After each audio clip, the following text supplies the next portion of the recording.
জান্নাতের ভিতরে একজন জীবিত লোক, একজন নবী আছে বেহেশতে। এই নবীকে আপনারা বলতে পারেন, সেটা হচ্ছে ইদ্রিস নবী।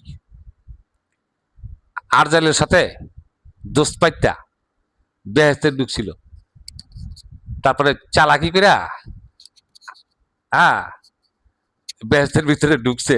এক হিসাবে চালাকি হই, আবার না হইতারে, আল্লাহ যেন মাফ করে। হ্যাঁ, বেহেশতখানাটা পুরাটা ঘুরছে, ঘুরার পর আরজাল কয় দোস্ত আল্লাহ তো বেহেশত দেখা শেষ, চলেন জায়গা। আমি শর্টকাটে বললাম। তখন বেহেশতখানার থেকে বের হয়ে আইসে মতন আল্লাহ তারপর বলতেছে, দোস্ত ইদ্রিস নবী আরজালকে বলতেছে, দোস্ত আমি তো বেহেশতের ভিতরে আমি খরম ফালাই তুইছি, খরম খানাটি লই কত তো তাড়াতাড়ি যান, আসতে আর বলে নেই।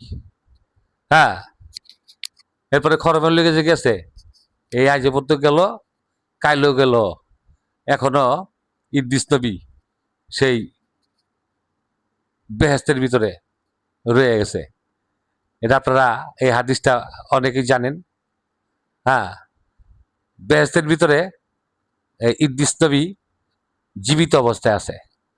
এখন আমার কথা হইল, আমি জানি যে পৃথিবীতে আল্লাহ পাক একদিন ধ্বংস করব, পৃথিবী কিয়ামত হবে। হ্যাঁ, তারপরে হাসরের মাঠ হবে। হ্যাঁ, কেউ মৃত্যু ছাড়া বেহেশতের ভিতরে যেতে পারবো না।